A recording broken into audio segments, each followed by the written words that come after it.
Good evening, everyone. I'm just gonna make a short, nice little video about my favorite coin, Bitcoin, of course, the king of the crypto world. So here we have a risk disclaimer you can read and pause the video. So yeah, we kind of on this turning point. I think it's easy to tell that, even if you know anything about technical analysis, you see this. Yeah, let me get rid of all that. So yeah, you see this previous top and you see that we're coming close. So of course everybody's asking themselves, okay, is this gonna bounce off? Is this gonna slice through? And yeah, I don't think like we can have a black and white answer to that. For instance, when we were coming here, we had quite a few bearish signals when we were coming here. Maybe I wanna mark this out. Around here we had quite a few bearish signals, but here, I think it's kind of like 50-50. I'm maybe a bit more bearish, and I will explain, of course, why. Right. So as you all know, I'm not when I'm doing waves, it's not Elliott waves, and still the prediction that I anticipated here is still possible. I don't want to be too biased, against any possibility what might happen, but yeah, I'll just start. I basically just start counting. It doesn't even matter what I start with 0, but I just start counting when the 50 MA starts angling down, and according to this, we are just in correction still. This is the top dog trading methodology, and this is the one that I'm using. So I'm looking, the energy is like 50 MA is angling down.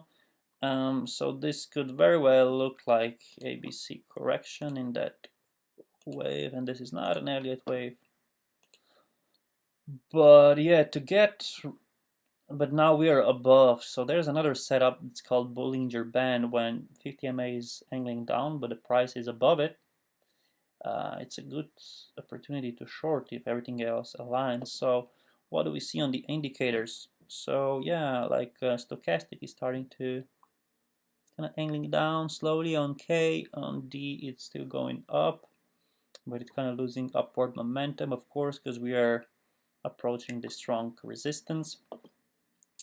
But to see the reverse, to see this bounce, what we would look for, of course, is divergence on MACD. But the thing is that still we didn't. Okay, the price still didn't match the previous high. It was still a few ticks below, right? So we still can't call this a divergence. It's coming close. But when we would have a situation when we are above the previous or on previous high, and this is lower, that would just mean that upward momentum is going out of the market. So that's one thing. Actually, if you look closer on the 8-hourly chart, it starts to get more interesting. And then again, I'll make a little bit of count of the waves. I'm just using the stochastic indicator. When it crosses 45, I start counting the upper cycle. When it goes down below 45, below 55, sorry, 55 I start counting low. And I don't actually count this as I call this as a cycle, but not as a wave, because the body is not above this. So according to this strategy, okay, now we have to look closer if this is actually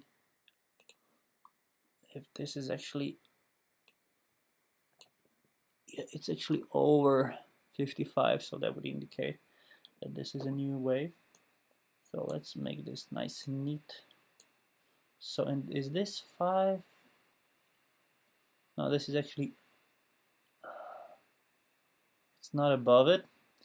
So yeah, according to this count, this is actually just ABC. just like that.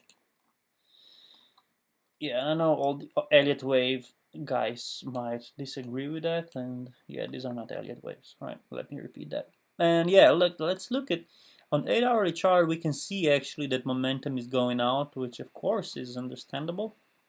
But yeah, we can see that this tops, right, and we actually see it even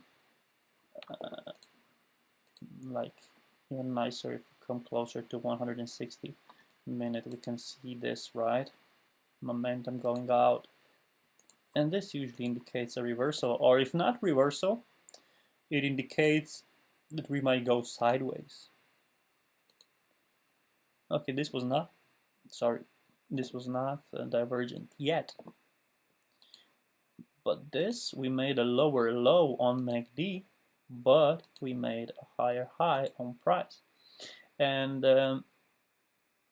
momentum leads price. I don't know if you've ever heard about this, but it's a term in trading. Momentum leads price. And yeah, momentum is saying that we're going lower. Like, this is what the charts are telling me. I'm trying to be as, I'm not trying to be biased.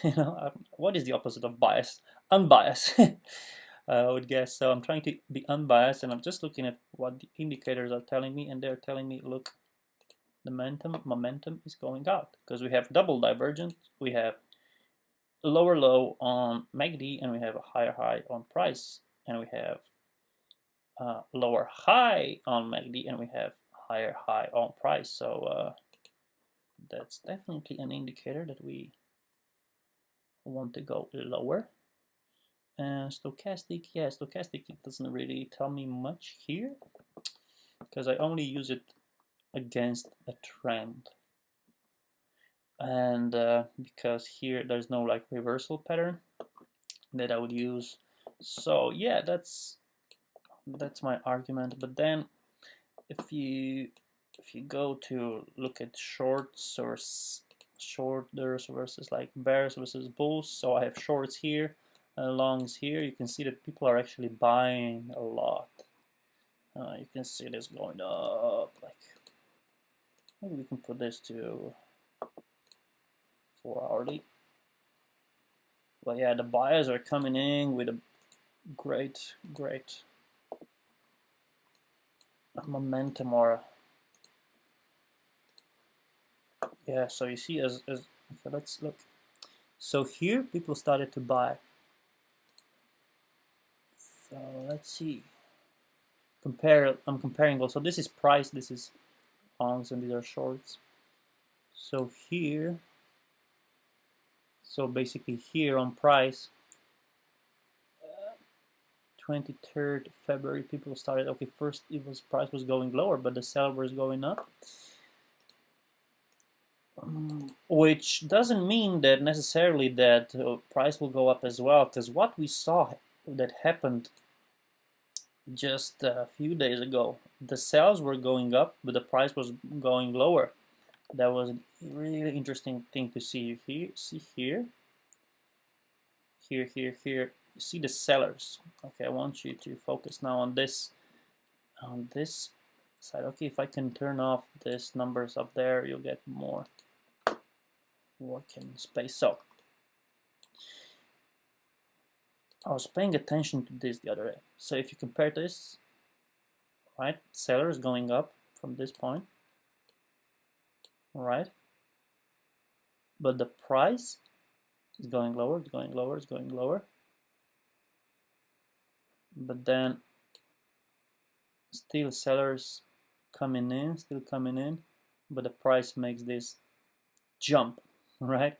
So this is the reason why that happens is people are stopped out of their positions, right? So all the sellers, they were like, okay, I'm selling off, we're going lower. So they probably, entered around here and they put their stop loss here or above this channel maybe, So when the price comes higher, they're stopped out of their positions, which means a really strong movement the other way. So this is actually what I'm thinking now, like, is this gonna repeat itself in the other direction? Because like the buyers are coming in. So if the buyers are going in since back there, right? Since kind of here, buyers are coming in, and we start, but we don't break through that. They need to have their stop losses, and they need to have their stop losses. Well, on different areas, of course, like depending on how aggressive their style is, but they can have stop loss just before the previous low. That's, you know, like there are so many different strategies what they could use, but definitely like this lows, this lows, this low. So if the price starts falling down, these guys are being stopped out. So in order to close the buying position, they need to sell it. So that increases the momentum to the downside. So that's just a strategy. Like that's not a strategy. That's a possible scenario. So sorry, I'm a bit tired, but it was a long day. A lot of family things, good things happening. But yeah, and also some trading, of course, and some meetings as well. But look, this is one possible scenario. So what I like about this situation right here now actually is that you can actually profit no matter where we go, right? Because the thing is, if we really go lower, you can sell here and put your stop loss above previous high, or actually you could do, it's a good question actually, yeah. If we sell here, where do you want to put your stop loss? It definitely would make sense to put it at, yeah, that would make sense. So let's say that you know, short sell here.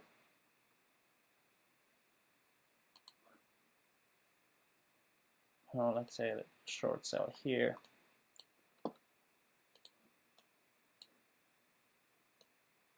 And you put your stop loss above there, right?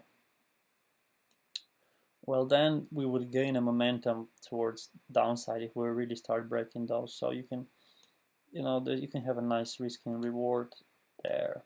Or it's the same, if we break through it, you can have a nice risk and reward as well. If you just say, okay, I'm gonna buy, and you put your stop loss there. And because if we're gonna break this, I think we're gonna see a like explosive movement up like this here. Usually if we break this key zones, we have this breakout, right? Yeah.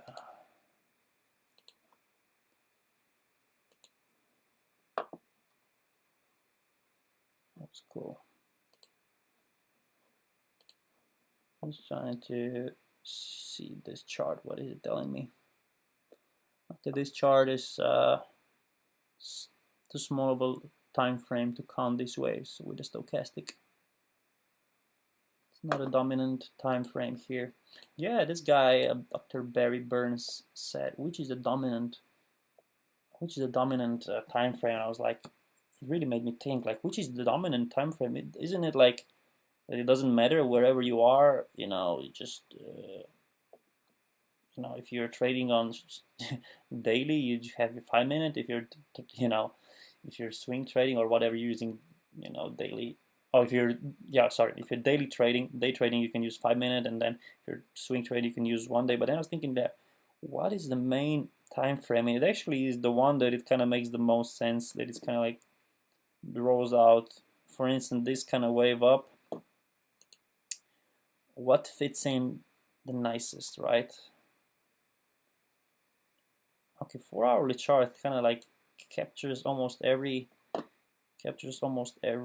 wave. Let's make a count with, I'm using stochastic still, just to see what happens if we go here. Does this count? This actually does count then, because this price is above, the body is above previous high, so this would count as a wave. This would count as a wave. So this would be a 7th wave. I can't put 7th one, but yeah, if you continue, this would be a 7th wave up. Is it? Let's check. Yeah, the body is above it, so yeah, this would be according to this strategy, this would be a 7th wave. So it kind of like extended trend. Yeah, so definitely like key area to watch, if you ask me. I will definitely say this trend line here, and then if we start breaking downwards anytime soon, I can see momentum building towards the downside. But if we break through this, great, then I think, and if we break through this previous high, then I'm really confident with a lot of momentum, then I'm really confident that we are actually in an uptrend. Yeah, I'm just looking this through different perspective. You could look at this as a wedge as well. Look at this. Yeah, if this is the case, this is definitely more bearish than not. Yeah, so these are the reasons why I'm more bearish. I mean, because of the daily 50 MA on daily is down because of this divergence here, like we're losing upward momentum. So yeah, if we start going down here, I'll short it for sure. And I actually wouldn't go long really fast. Like if we start breaking through this, I would look for a confirmation on a kind of like bounce on this previous resistance for me to be really bullish long term. And when I say long term, I'm talking about next few weeks, right? Okay, this was today video was just about Bitcoin. I think we said enough. We said a lot. It's quite a long video, just for one coin. So here you have it. That was my analysis with using the energies. And yeah, good luck. Like, share, and subscribe. Good night.